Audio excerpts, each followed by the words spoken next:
To find out about Dave Reaver's other compelling and timely videos that are making an impact across the country, see the special preview following this presentation.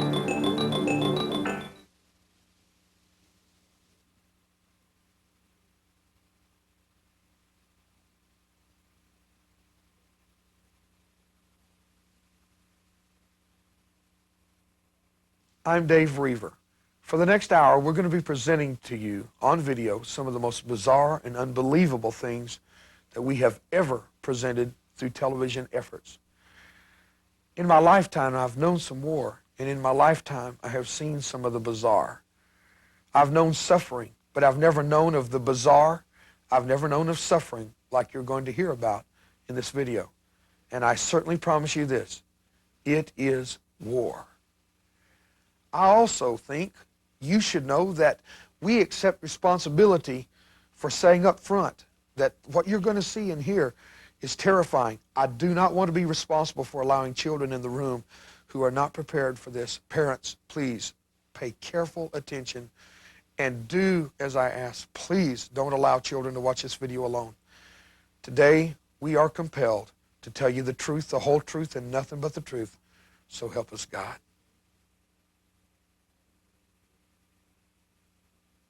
I've been out now for 14 years. I've only been able to laugh, and this is a serious statement. I've only been able to laugh out loud for about 10 years now. As people remember these experiences, they gag, they are nauseous, their entire body remembers what it was like to be there, to see this, to participate in this, to have this done to them. It's not a game. They really believe this. They believe Satan is on their side, and they will hurt you. The rituals that we went through are horrendous, are horrifying to anyone on the outside that even dares dream that something like this could take place.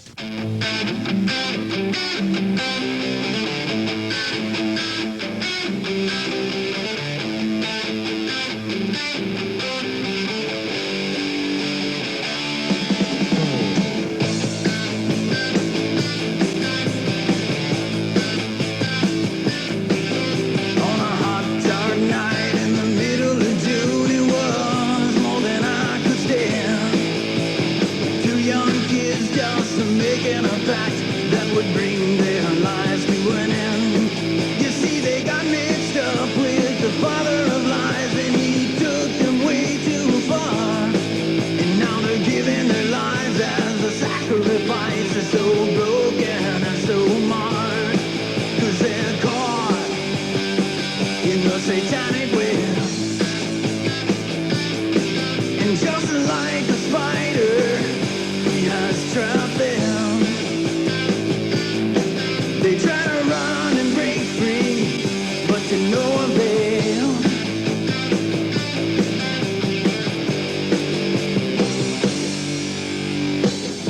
The darkness of Satanism is spreading rapidly today, especially among young people. We see the graffiti symbols everywhere, the evil influences bearing down on teenagers, in the music, and in their lifestyles. The dimensions of this phenomenon have become alarming. In this metroplex, it's my estimate that there's approximately 40,000 practicing Satanists in the metroplex. That does not include pagan organizations, Druids, Wiccans, which are of the right-hand path of witchcraft, not the left-hand path.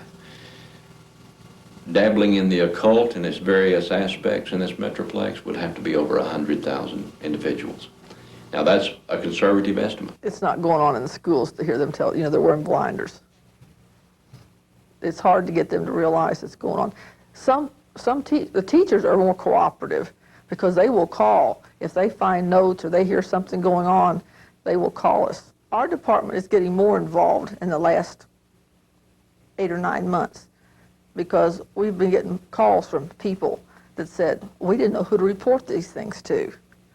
There was like 7 or 8 large dogs, Dobermans, Shepherds, that had been killed and hung in a circle, their heads cut, blood drained. And the guy said, well, that happened 6 months ago, but we didn't know who to report it to. 85% of the teenagers in high school in Western Europe have been exposed to hardcore Satanism.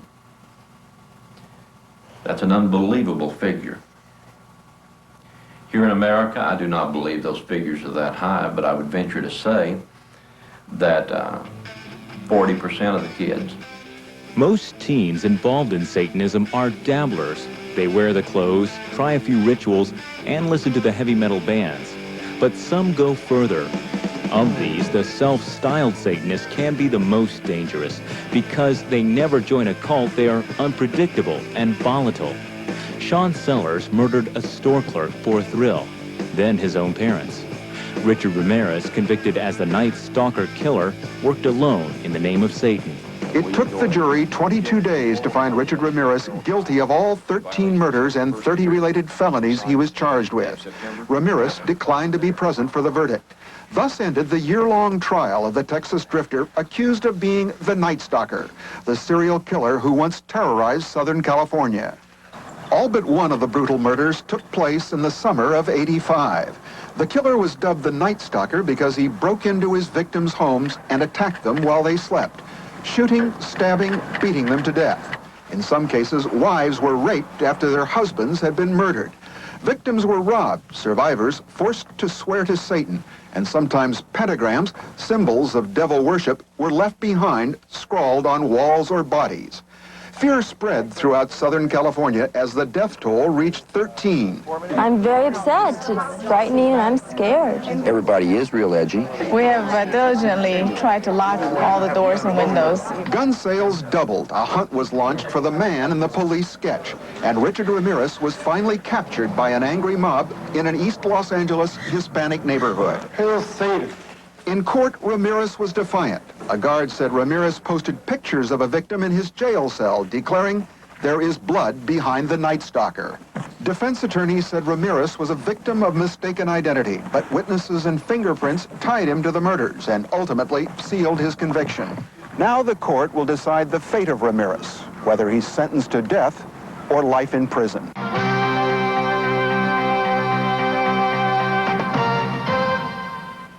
The man known as the Night Stalker has been sentenced to death in California. Richard Ramirez was convicted of killing more than a dozen people in 1985. Ramirez got his nickname because he often entered victims' homes at night, murdering people as they slept. In court today, Ramirez read a twisted and rambling statement. You don't understand me. You are not expected to. You are not capable of it. I am beyond your experience. I am beyond good and evil. Legions of the night breed. Repeat not the errors of Nightcrawler and show no mercy. I will be avenged. Lucifer dwells within us all.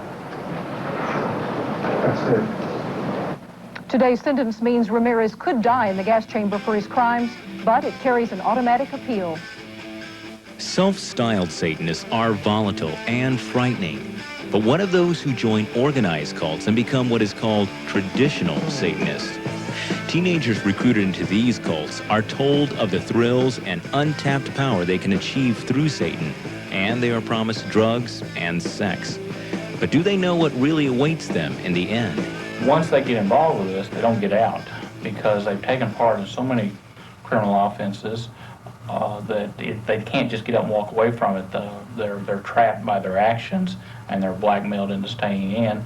Another thing is that there's a good deal of power. It's an addiction. It's an addiction to evil. We all understand. Let's take it to the practical. For the public schools, teachers and counselors that are watching, they understand addiction. They understand how an addiction will move from marijuana to cocaine. In my own family, we watched an addiction in my second son move from marijuana into a $700 a day cocaine habit that nearly killed him. He was putting IV cocaine in his arm every 15 minutes during the day. And he didn't just start that way. And these people are into an addiction as well. They start by reading the Satanic Bible. They start by a little candle magic. They start by the Ouija board and getting in touch with the spirit. And they become addicted to the power. There are no motion pictures that have come out that truly show what happens. They don't show the terror that is in the priest's eyes and in his mind. They don't show that same terror in the high priestess, nor in the participants. The power that is derived there. I met with a witch the other day, a high priest of the Wiccan craft, of the craft. And he found out who I had been. And he said, that's a problem I've got right now. He said, I don't have the power to go against people like who you were. He said, Lord, he said, you people could light bonfires and never walk up to it. And I said, that's right. And he said, you could kill me with a thought. And I said, no, with a word. Is that right? I mean, yeah. That's the power that someone who has mastered, who has become an adept in the craft. Now we're talking about a traditional Satanist, not a non-traditional idiot that is playing at this, but somebody that has made this their life's craft. Recently, Dave interviewed Dr. Bob Sloan, a psychologist who's dealing extensively with people trying to escape the terrible after effects of satanic involvement. Each sequence is drawn by a specific person, and I think the pictures illustrate the kinds of things we're talking about. The pictures are also drawn by the patient as they try to remember and try to recall what's happened. So drawing becomes a very important part of getting out and being able to firm up the puzzle that they're trying to put together. So they draw these pictures as a part of their recovery. As you can see here, there are certain steps that are followed. It's not a random kind of thing that they carry out on a whim. There's specific steps that they follow when preparing a small child to be initiated into the cult. They have to do this in this case because the child has been chosen. Oftentimes a baby is chosen for some reason to be the next leader of the clan. In this case, there was a boy who was chosen, and his mother, who herself was a child who was chosen when she was a baby, who is now grown up, now she's an adult, she has a son, she's preparing him. As you can see, the elements he's considered special, and it's the combination, the introduction of pleasure and pain. Here you can see that she is introducing pleasure. At the same time, while she's doing that, she's putting things, objects, maybe a pencil, maybe a heated nail, or some other object that would create pain in him at the same time. As these memories, as this awareness comes to her, she is in torment. As she looks like she's tried to rub it out. Yes. There's a part of her that said, I don't want to say this, I don't want to admit it. There's another part of her that says, yes, it's the truth, I have done it. How could I? I'm so bad, I'm so evil. My night of baptism and initiation, I was initiated by fire, both physically and spiritual fire. And the spiritual fire is, they summoned a demon forth, and it entered my body and set me on fire from the inside out, that I might know discipline and the power of the covenant. And I've done it myself to other people. There are horrors that are unmentionables. That's why I say motion pictures can't hold a candle to it. If you will, imagine the young man that was taken off the streets of Matamoros. He would have been mutilated slowly, that his life force not leave him quickly, but slowly, as to increase the frenzy of the sorcerer committing the act. So the greater the pain, the greater the suffering, the greater cries that he gave out, the greater the power derived from his life force leaving his body. That's the belief. Some of Dr. Sloan's patients also speak of the terrors of Satanism. These pictures were drawn by adults remembering things they had long ago repressed, things done to them as children when they had been forced to take part in cult rituals. The following is but one example of a satanic sacrifice. This is a typical kind of ritual which involves the kidnapping of children. And in this case, you can see this ritual ceremony took place in a barn. Here are the bales of hay. It's an old barn. And in this case, you can see the cauldron, the boiling cauldron, the altar, the gold knives, all the elements are here, the robed members of the cult. In this case, the victim is a child, 4 or 5 years old, and the cult victim who drew this picture was still a child. And the sacrificial victims were, in this case, two, a brother and a sister who had been kidnapped, and they had been seduced. And at this point, she reports that they weren't really scared. They'd probably been taken off of a playground somewhere and said, we're going to go have a birthday party or something. So they weren't scared. They're brought in ages about 7 and 5. You can see the cult leader here. These children are tied onto the altar. And there's also the beginning of bloodletting. So they've cut the boy some. He's starting to cry and she's crying because they realize now what's happening, of course, and there's screaming. It starts to happen. The member of the cult, the child member of the cult, of course, is watching. She's very scared. She's reporting and she's remembering that they made her do this and how bad she feels about it. But she can't help it. She's 4. These are adults. She's a victim in this process. As this ritual proceeds, you can see that there begins to be a lot of blood. You can see that the boy here is then cut open, again, along his chest, ripped apart, his organs taken out, and then he's dismembered. You can also notice that the little girl has lots of little cuts, and she's bleeding pretty profusely here from her groin area. So there's beginning to be a lot of screaming, a lot of blood, dismemberment, and preparation for the cannibalism. You can also pick up in this drawing the worship nature of this. Right. This is not just an event. This is a worship service that builds to a frenzy, builds up to a peak. And this, of course, is, as this person wrote here, preparation for the human stew. Here, the brother is dismembered. He's already gone. He's in the stew. And the child member of the cult then herself is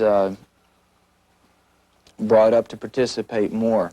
The adult leader is cutting the little girl and killing her ultimately as the child member inserts other objects into the little girl.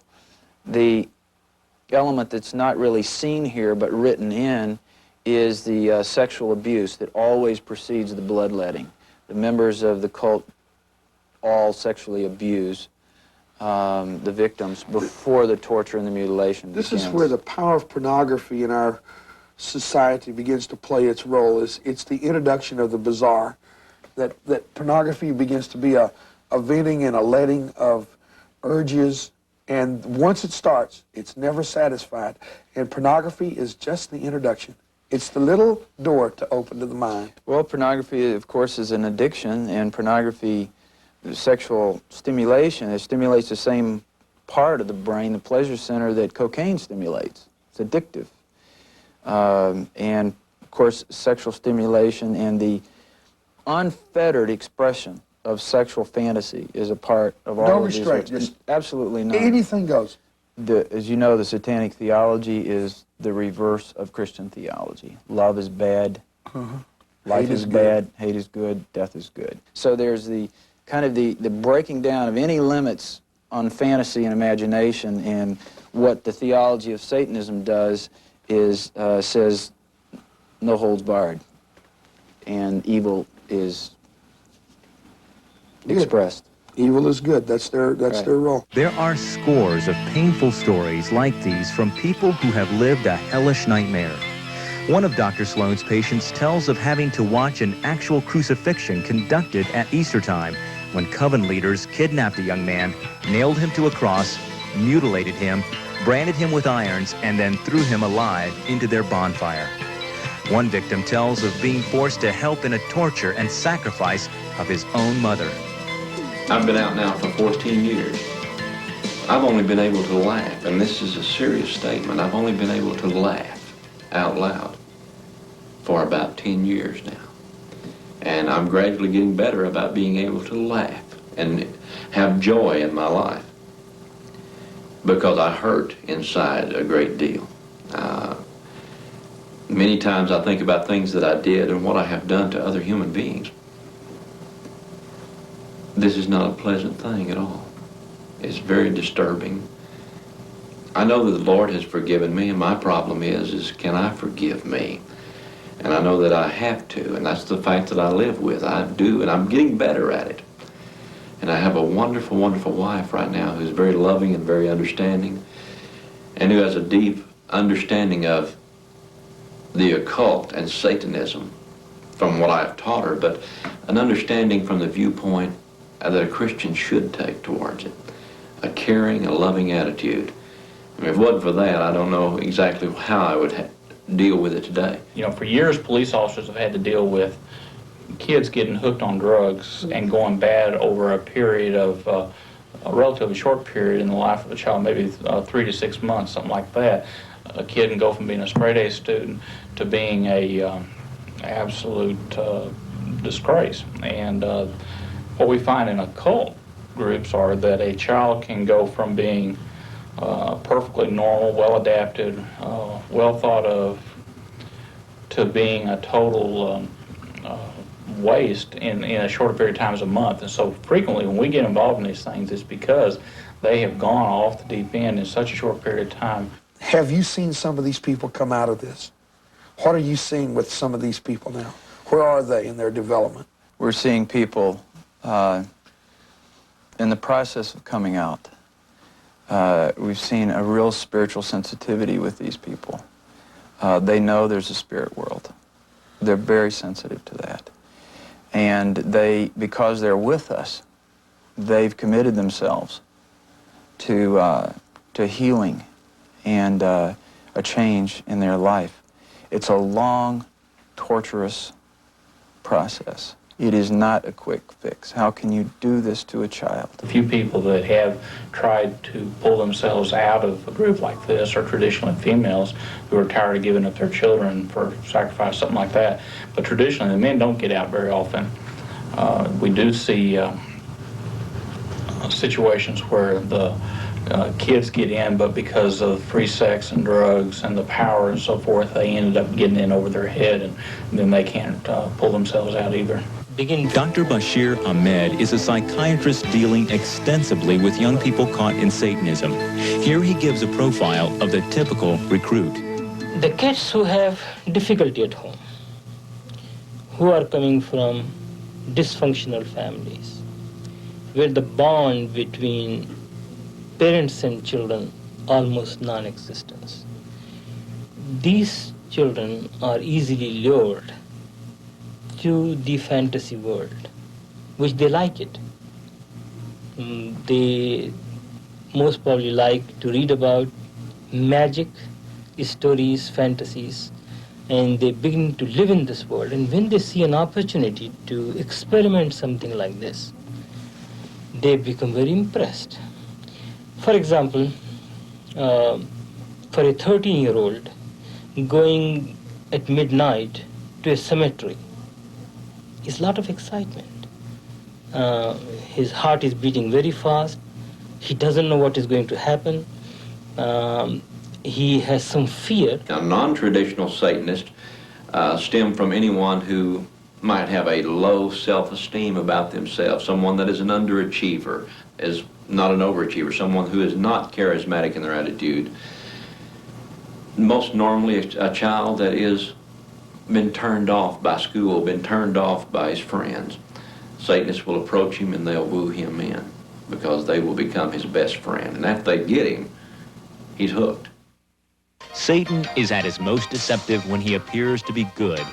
Such is the case with many of the occult practices in southern Louisiana.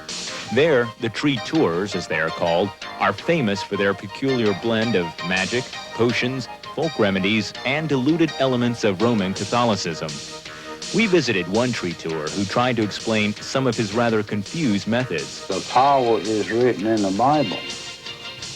The verses of the Bible has been given, and no matter where you take, what part you take in the Bible, Jesus said that he's given power to all. These candles are for if somebody's sad, somebody have tears, and they keep hearing things in their home, the spirit is not resting, and it's very simple to cure someone with epilepsy. somebody that falls in these kind of fit, take your little needle, and hold his finger and just stick it just enough to draw blood, not stick it all the way we hit bone, just enough to break the skin. Take a little bit of his blood and put a little sugar in water and make him drink of his own blood. Just a little bit, about 9 drops of blood. New Orleans, bustling city on the Mississippi with a rich and colorful history.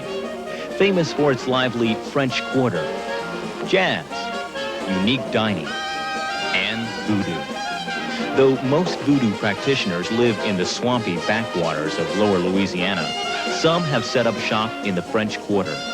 One of the most famous voodoo houses is owned by Chicken Man, who recently granted us an interview. He turned out to be more promoter than magician. Why do they call you the Chicken Man? Well, I'm the voodoo king of New Orleans, and I do my voodoo rituals out in the bayou on my island. I use live chickens and live snakes. What kind of rituals do you do, or what is it supposed to do? Well, my rituals is mainly, I do those for healing and helping people, not hurting. That's the main purpose. And I do a lot of it, use a lot of it for keeping the kids off of drugs. You know, drugs is getting real bad now. Well, what kind of rituals do you do for drugs, or that? Explain just some of the rituals a little bit. Well, I get pieces of seeds from the bayou. And at night we do our rituals, put all the seeds in a big circle. And while the drums are playing, we put energy into those seeds. And I pass them out to the kids to carry in their pocket. And when they think about going on drugs, they'll put that seed in their hand. Not all Louisiana tree tours stay with the good magic, however. Fahrenberg, a pastor who continually confronts their oft-feared work, explains black magic. I have a man in the church right now that when he first started coming, this man was blackmailing him that if he didn't pay him so much a month, that he was going to put hex and voodoo on him. And this man was in such fear that I literally had to tell this man, to tell that man, if he did it again, I was going to the DA's office. That's what I'm saying. If the people stand up and let these people know that they're going to be exposed, this man quit blackmailing this guy when I threatened to go to the DA with it. Law enforcement officials are just now beginning to learn about cult crime and how to investigate satanic rituals. The slaughter in Matamoros helped to awaken the nation to a growing nightmare. Matamoros is not finished. It's the beginning. It's the tip of a very, very large iceberg. And we're going to hear more of Matamoros. And the lady that was taken into custody, who she claims that she had no foreknowledge of these events and did not participate, I would venture to say she fits the exact profile of being the high priestess of this cult, as well as being the one in complete authority and in charge, not the Godfather. He was under her direct command. I think that our authorities here in the state of Texas have somewhat downplayed and may have missed the boat with her. The Mexican authorities have not missed the boat. They have her keyed in exactly who she is. And it's up to the authorities here to listen to them, pay attention to what they're saying. One Mexico authority down there stated that she exhibited 3 distinct personalities, one of which is this kind, sweetheart, all-American girl attitude. Another one that she exhibited is one that growls and bites and kicks and spits. She exhibits a third one that exhibits tremendous authority and power. That's why I say she probably is. She exhibits the type of personality, the type of demeanor and so forth, an individual that would be in power. People don't want to believe the unbelievable. Vicki Caldwell has been investigating cult crimes for the sheriff's office in Putnam County, Florida, and during the past few months has noticed an increase in activity among satanic groups. I got interested about 4 years ago because a friend of mine up in Ohio, her son got involved and he tried to kill himself and kill his parents. And so I've been studying it since I came with the department. It's been about 1.5 years. I have noticed an increase around here with the teenagers. What kind of things do you see? Most of your self-styled Satanists, your dabblers, drugs, heavy metal music, role-playing games, animal mutilations. In August of 1986, we had a double murder in which 2 teenage Parkers were found shot quite a number of times in a rural parking lot of a development which was going up. At the time of that investigation, we became acquainted with a term called Dungeons and Dragons, and as part of that investigation, we got involved in some of the occult investigations also. Well, part of the problem is, number one, understanding what they're up against. They have pagans, witches, traditional and non-traditional Satanists, as well as skaters. They have skinheads, freaks, pops. They've got everything under the sun that they're not truly understanding the relationships between each and every one of them, as well as which are criminal and which are not criminal. Who's violent, who is not, who can be expected to turn violent. Someone necessarily calling themselves a Satanist isn't necessarily so. It's a new era for law enforcement, just like when drugs started, it was new. Computer crime is new. People are starting now to realize that there is something else out there. A lot of cases are being reopened because of that. Well, I've been a police officer for 15 years, and probably during that entire 15 years, I have seen things which we now label as ritualistic in nature, but never recognized it. One young woman's body was found, what appeared to be a brutal rape case that culminated in the stabbing of the victim, was left by law enforcement agencies that way, with no further clues. However, upon her chest was Z-E-N across her chest in her own blood. It made no sense to them. It made no sense because they're not Satanist. That Z-E-N is the name of a demon, and his name is not Zen, by the way. It is Zadin, Zadin. And that demonic entity is who she was sacrificed to, and had they known that, it would have led them in the direction of searching for a Satanist. The most frightening fact of all is that Satanists today have encroached into every level of society, a dangerous and unseen force. Lawyers, politicians, police officers, and this is very shocking at how many police officers, how many officials are actually practicing Satanist. And this is one of the other problems that we have in dealing with the crimes, is the crimes themselves are snuffed out. They're hushed up. Or if a crime is known to be in progress, it's very difficult to get anybody to respond to it because of things that are blocked within the judicial system.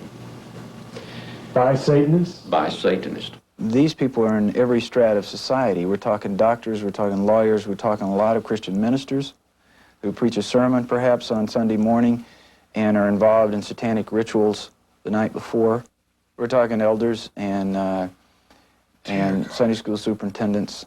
I'm mentioning the cases that I am aware of. And as you've studied this yourself and read the literature, you know that people at every level and every profession, successful business people, psychologists, doctors, law enforcement people, are involved in this kind of thing.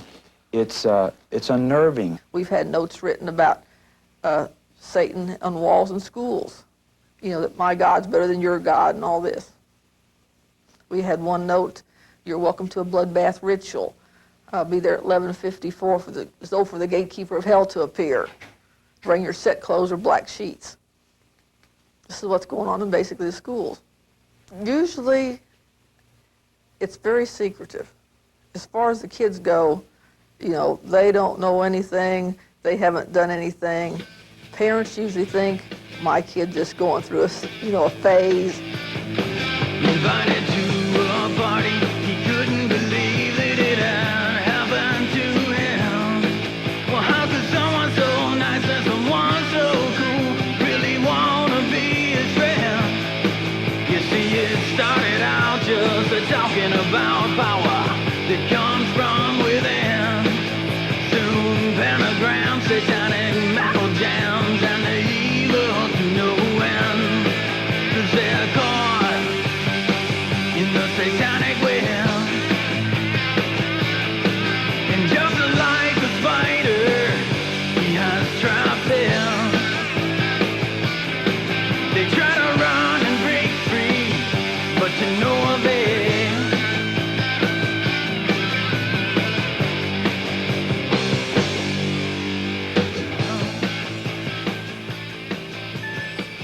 In the beginning, Satanists will entice a recruit with these three promises: power, drugs, and sex. Most teenagers recruited into Satanism are boys, drawn by the violent images and rituals and by the fear they can cause in others. Yet without heavy involvement in drugs, most of these recruits would not be able to go on. Most of the time, like I said, there's drugs involved. Just because you're taking drugs does not necessarily mean you're into Satanism. But 9 times out of 10, Satanists are into drugs. I have not seen in my practice any adolescent who have gone to the cult activity without using drugs. As a non-traditionalist begins to get deeper into drugs and more deeper into his known craft and seeking after the powers, he loses sight of reality completely. You're no longer dealing with human beings as you and I know them. Yvonne Peterson tells this tragic story of one girl who committed a heinous crime in the name of Satan. And I think parents need to hear this, that she needed somebody to talk to, and her parents were too busy. She was the oldest of 6, and she was their babysitter, their dishwasher, and their house cleaner. And they didn't have time for her. I'm going to call her Diane for the book, okay? And that's not a real name, but she was a very intelligent, pretty little girl of 12 years old. She went to a party, and she met a young man, which we'll call him Steve, okay? He's 16. And Steve told her he would listen to her, and he would pay attention. Now, this is not fiction. This isn't something I read in a book. I sat with this little girl as she cried her eyes out, as she walked through the memories of the past 2 years, the things that she had done to her and had to do to other people. He told her, I'll listen to you. And he gave her a marijuana cigarette. And they went outside and sat under the tree and they talked. And then he began to tell her how pretty she was and how much he needed to be around her and how fascinating she was. And all he did was show love and attention, which every teenager in America craves from their parents. And so if they're not there, then those Satan, well, the average time a father spends with his kids is 3 minutes a day. That's sad. 3 minutes a day. That's incredible. And so he told her, Steve told Diane, I'll take care of you, we'll be boyfriend, girlfriend. And they developed their relationship over the next 6 months. He also developed her drug habit because now she was hooked on cocaine. Okay, at the end of the 6 months, he told her that he was a Satanist priest and that she was being recruited and that she would be initiated into his coven of Satanists. She kept a diary. At one point, she said, where has that innocent child gone? Will I ever know her again? Speaking of herself. Her tragic notes all throughout her diary, both of her spiritual bondage and her physical bondage to the addiction. And she said she would lay in bed at night and she would hear them chanting and calling her back to the circle. And then on August the 1st, 3 years ago, she was led into a cemetery. And if I might have your permission, I'd like to read from her hand the memories of that night. Please do. I found out that we were having our cult ceremony in the cemetery. That wasn't as shocking as when I found out that Steve and me were going to be married into the cult. Anyway, it was fantastic. The moon was perfectly round and it wasn't even cold. By the black candles, which were primarily used for light, we went through the ceremony of eternal slavery to each other. We cut our tongues and we let the blood pour into each other's mouths. It was nirvana. We were one blood, one being. Rosalie passed the sacred vial around and we performed the ritual of extending ourselves. Bright colors and lightning flashed streaks through the sky. Sometimes the colors exploded like rockets on the 4th of July, both in and out of our head. When the chanting started, they brought in a little baby. He was barely walking. We tied him to a nearby tomb. It was crying. After it was tied down, Chris took out his sacrificial dagger. I held back the baby's head while he cut it from the base of its neck down to its waistline and across the stomach. The baby was still alive, so I broke its neck by just about twisting it off. I hate myself so bad now. I helped in the killing of a baby.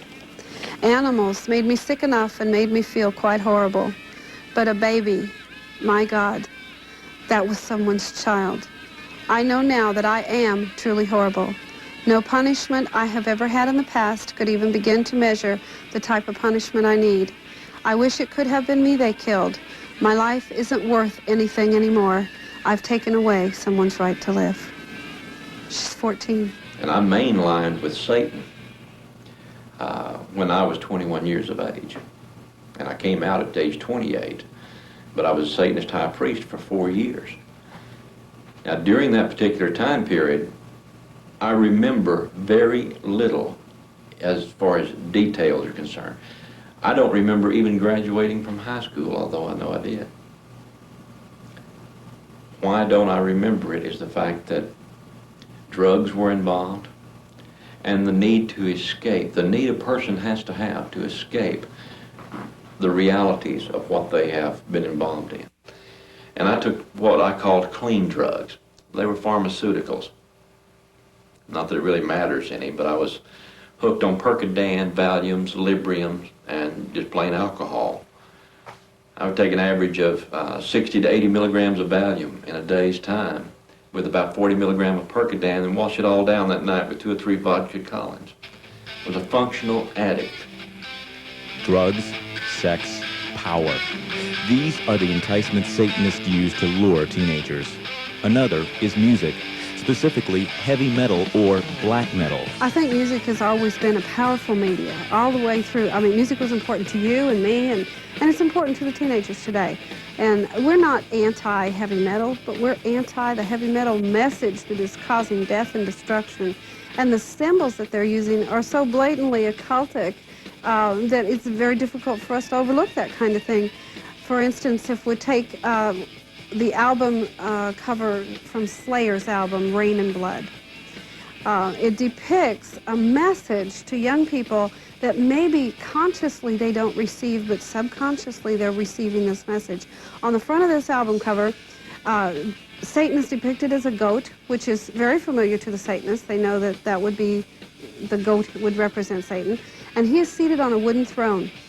And the wooden throne is being supported by 2 people. Now, in the hand of this goat is a decapitated head. And of course, we're finding decapitated bodies all over America, and that is a common way for a Satanist ritual to occur, is to do the decapitation. And so he's holding this decapitated head, which emphasizes the bloodletting ritual and the murder. And then the throne is lifted up and being carried on the shoulders of 2 men. The man in the foreground is wearing a mitered hat, which we know to be the hat of a pope. And so that man represents organized religion or the church. Behind him is another man who is carrying the throne of Satan not only on his shoulders but across his neck, like the stocks would have him in bondage. And that man has horns and a forked tongue. And when you look at that, you think, oh, this is one of Satan's demons. And yet, if you look carefully, his hands are very prominent in the picture, and they have nail marks in them. And the only man depicted throughout history with nail marks is Jesus Christ. And so what this thing is saying to them is that Christ and the church will support the rise of Satanism, and in addition to that, then there's the sea of blood that is flowing into a huge sea below Satan, that all the faces are down in the sea that he has taken captive and have become his victim. And the very in the forefront, there's a face that if you take that face and put it up against the face of George Washington, you'll see that they're almost the same. I mean, they're so identical. And so what we're saying here is that Satanism is going to take over our country, and that it is going to be brought in and supported by Christ himself and the organized church. That is blatant evangelization and propaganda being shared with thousands of young people through music. I think the greatest tool to desensitize America has been media in general, whether it is television, whether it's toys, games, or whether it is music. They all have played an important part. They all carry a message, don't they? Absolutely. And of course, in the life of the teenager, the 2 single most factors that we see is music and a game called Dungeons and Dragons. And then, of course, trailing very closely behind that and vying for the position is the amount of occult information that is put out through the videos, the movies, the TV shows. We went into a very small store, David. This was, I mean, maybe as big as we're sitting here. This was a small set. We found 119 videos on the occult in one small store. And we have a video in America that is on our shelves that has been banned in 46 countries. And it was so popular, it has Faces of Death, Volume 1, 2, 3, and 4.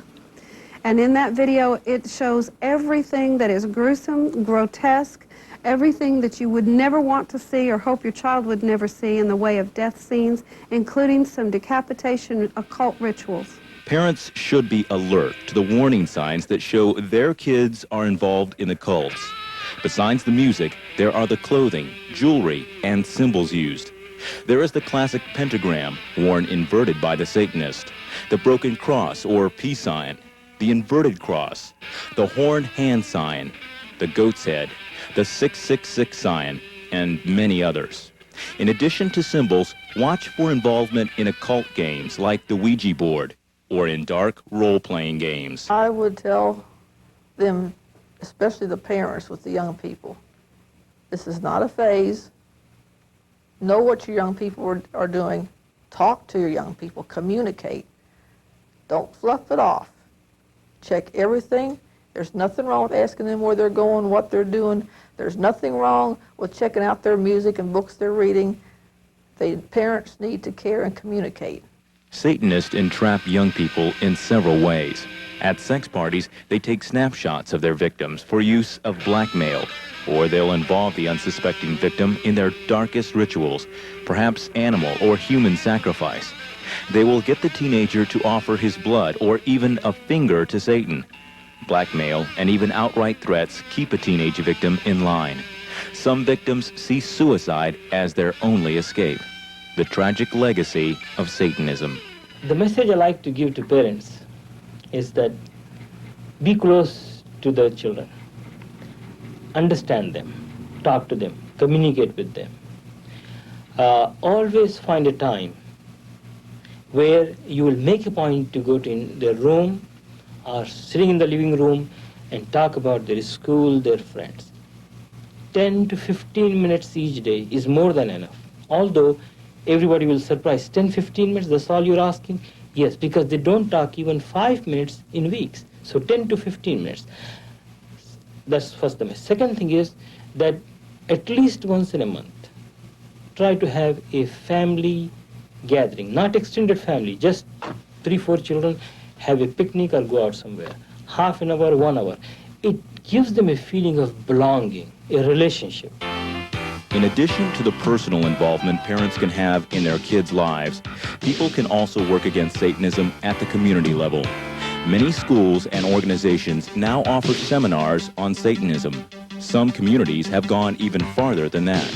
Recruitment is a major part of Satanism, but it's one of the most instantly denied things by the Satanists. And yet it's such a problem that even on our public school campuses, now school boards are having to take direct action against it. I'm reading from the Carl Sandburg High School 1989-1990 Student Parent Handbook. On page 29, it deals with policy, and I want you to hear this. The Board of Education hereby finds that the presence of Satanism and related activities has surfaced in society and that such practices, when present or urged upon other students, cause material interference within a public high school district in that such practices foster anti-social values and attitudes and endangers the health, safety, and welfare of students. Carl Sandburg High School is the #3 school academically in the United States. It's in Chicago. Now listen, no student shall engage in any Satanism-related activity, including, but not limited to the following. Number 1, soliciting others for membership in any satanic group or participation in any satanic-related ritual or practice, inciting other students to act with physical violence upon any other person or living thing. Thirdly, they are not permitted to wear, use, distribute, display, or sell any clothing, jewelry, emblem, badge, sign, or other item which is commonly associated with the affiliation with or practice of Satanism. What I'm trying to say to you is these three areas of recruitment, high school campuses, military bases, daycare centers, I'm most obviously connected with first the high school campus and then secondly the military base. My point though is that so much activity is now taking place that school boards are having to enact policies in how to deal with it. This isn't relegated to the big city of Chicago only. Here's something you should see from a town in our community, Arlington, Texas. Well, this Halloween, you might see a scarecrow in the halls of Arlington schools, but you won't see kids wearing scary costumes. The school district is banning skulls, witches, brooms, and the like because of parent concerns that some Halloween costumes can be linked to devil worship and satanic cults. Channel 4's Ken Capps has more on that story. Playful screams on Arlington playgrounds mean back to school and recess. But there won't be any shrieks or screams by these kids clothed in goblin garb this Halloween. Ghosts and skeletons and other scary characters are expelled. And when you see children in elementary levels coming with Freddy Krueger and their fingers have the knives or whatever he has, and the grossness of the costumes, we thought we can do better than that. Atherton Principal Shirley Cole has her kids decorating a school display area with pressed leaves and a stuffed scarecrow. Autumn, not Halloween, will be emphasized. Kids in Arlington will still dress up on October 31st, but they'll be playing the parts of their favorite book characters. October is book month. Which will do two things. It'll give those children an opportunity to dress in costume, but it also will encourage them to read. Satan exacts an agonizing toll in the lives of those who are trapped and in the lives of those who help them escape. Yet those we have interviewed expressed a profound hope for those who want to escape. You have your rehabilitation and your counselors, but it's going to take something stronger in some of these cases. And a good old-fashioned prayer meeting wouldn't hurt anything. There's hope for me, there's hope for everyone. I don't care what the situation. So the number one importance is the cohesive relationship among the family members. In the kid who has some belief in God, I think he's much more protected. Because there's a God and because there's a cross, there's hope. And that's not a second-handed hope. I had a choice to make, and I chose life. I knew I was about to die and that I was going to hell. What the Satanist is looking for in the long term, he's looking for God. He's looking for that thing that he can worship. And until he finds it, until he gets reconciliation with what he's looking for, then there is no freedom.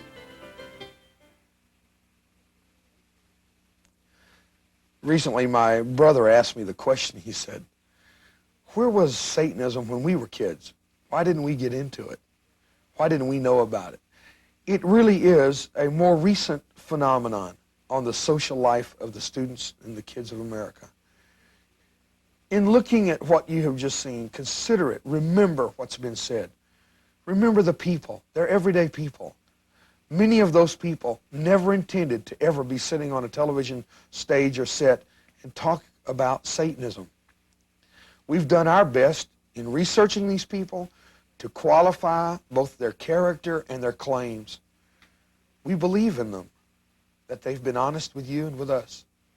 I've asked my brother to join me and give a few of his thoughts on what he's seen. A man I hold in great esteem. He's general manager of this corporation, and when we went into this thing together, we didn't go into it foolishly or with some kind of entertainment in mind. We went in with a cause. Al Roever, I'm glad you're with me. Actually, I went into my part of it with fear and trembling, because there's a fine line between glorifying something that you really are only trying to give information on and just giving information. And I feel like that our television department has done a good job in staying on the right side of that line. I'm sure that there are some who have watched the video and they have a question in the back of their mind, and they're saying to themselves, does this prove the existence of Satan? Well, see, that's not the question that we were approaching. That's not what we were trying to do. We weren't trying to prove anything. Yeah. What we were trying to do, and I feel have accomplished, is we have shown that Satanism is very real. The consequences of Satanism are very real. There are really hurting people because of the presence and the activities of Satanism. Now, where a person goes with that is something that they're going to have to deal with internally.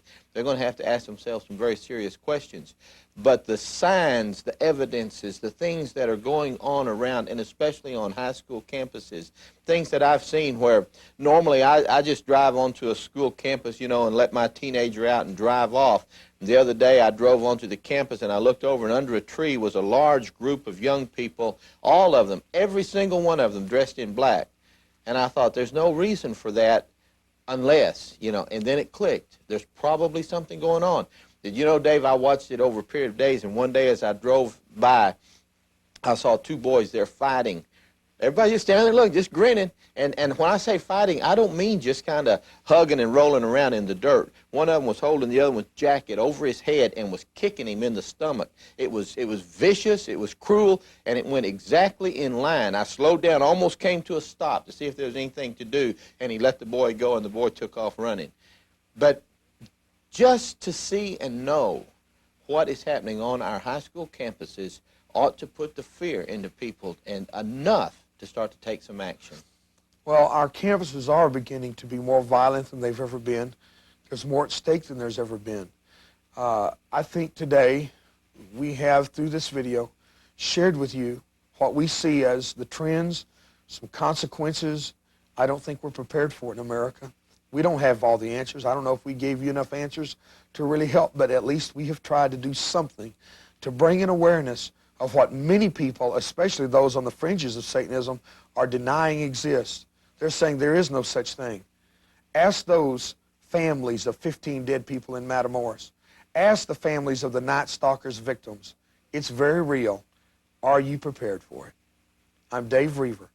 Thank you for being part of this program today.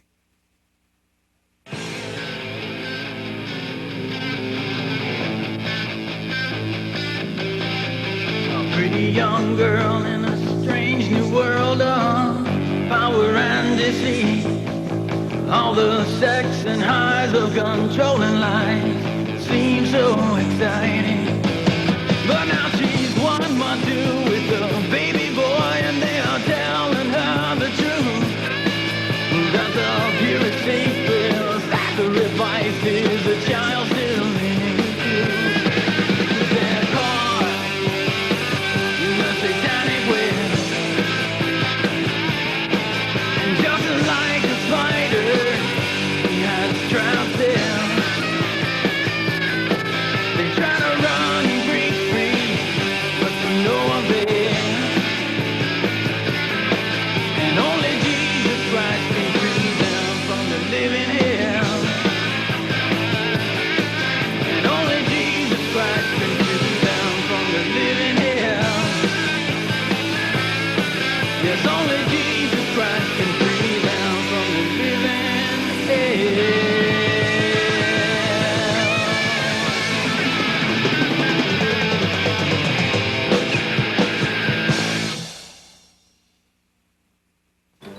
Now, a preview of other powerful videos from Dave Reaver. I'm going to tell you what America really needs. You ready to hear this? America really needs one confirmed case of a pregnant teenage boy. Whoa! Hey, wait. No, hold it. I don't see any of you macho men clapping. Come on, son. I mean, if you're going to boast of your sexual exploits, surely you ought to be just as willing to accept responsibility for those exploits. Doesn't it sound good to have it? Oh, I still haven't convinced you guys. Speaking to 300,000 teenage students a year in scores of high schools and junior highs across the country, Dave Reaver is telling the kids of America what they need to hear on Davey, the high school experience. When I got there, the doctor said, no, you can't go in that room. He said, we're still trying to get his brains in his head. He said, Mr. Reaver, someone ought to be telling these kids drinking and driving isn't worth it. I wish I'd got to that kid a little earlier. And I'm asking you to look before you leap, man. Don't go do something stupid because it feels good. There's more to life than feeling good now. You understand me, students? I'm not being paid to say what I'm saying. I'm saying it because somebody's got to get up in your face and love you enough to be honest, and I will gladly be that one. Dave Roever pulls no punches in reaching out to this lost and confused generation of troubled teenagers. See this tremendous event captured on videotape. Davey, the high school experience. Thank you. I love you. Thank you.